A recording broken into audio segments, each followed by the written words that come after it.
highly important chapter because it's a lot of things happen in this chapter. So basically, the chapter starts off with Nick and Gatsby are talking to each other, and Gatsby feels as if he is married to Daisy in a way, and that's like really important because Daisy's already married to Tom, and it's contradicting the fact that she was in love with Gatsby at one point. And then he also talks about the fact that Daisy was more of a like important person and made her more attractive because of the fact that she was wanted by multiple different people, and it made her more like a prize if they had her.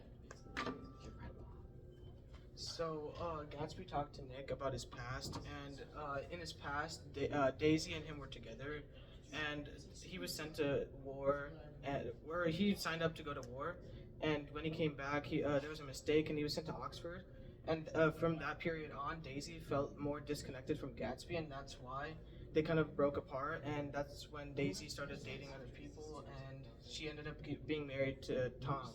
And when by the time Gatsby got back, it was already too late. So Nick had gotten a phone call while he was on this train, and the phone call was from Jordan.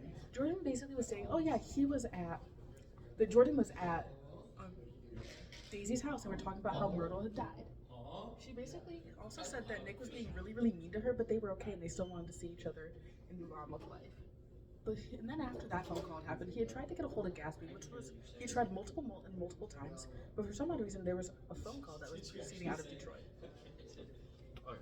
And then now, later on, the scene changes to Wilson, who is actually right now sulking with himself as he is now coming to the terms that his wife is now dead, and that he's trying to figure out what to do, and eventually after trying to be talked down, and because he was even told that he should maybe join the church that him and his wife got married to. He would eventually state how he was going to take matters into his own hands, and this would eventually lead him down towards West Side Egg.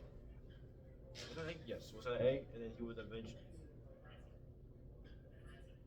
yes, West Side Egg, along with the fact that he would eventually find Gatsby's house, and then he would obviously find Gatsby within his own pool, and then as we know the chapter, um, Wilson would then shoot Gatsby, and then eventually gun himself as well.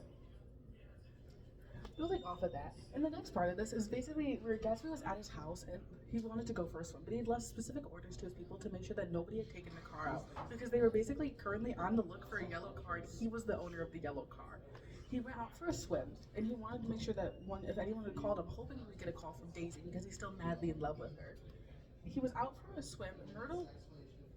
Wilson, Myrtle's husband, was so shockingly off the fact that he was going to try and find whoever had ended up killing Myrtle, and he assumed it was Gatsby. So he had found Gatsby's house from asking around, went to his house, and proceeded to shoot Gatsby and himself. But in the end, Gatsby was not the secret lover that everyone had thought he was. And then Nick had left Gatsby one final compliment, the only compliment he's ever said to him in his entire time knowing him, and that was, "They are a rotten crowd. You're worth the whole damn batch put together," which is basically stating that even though people are terrible, he is still somehow better than all of them, even though he goes against everything that Nick had thought was bad. And then overall, when they were in the Valley of Ashes, they saw T.J. Eckleberg's eyes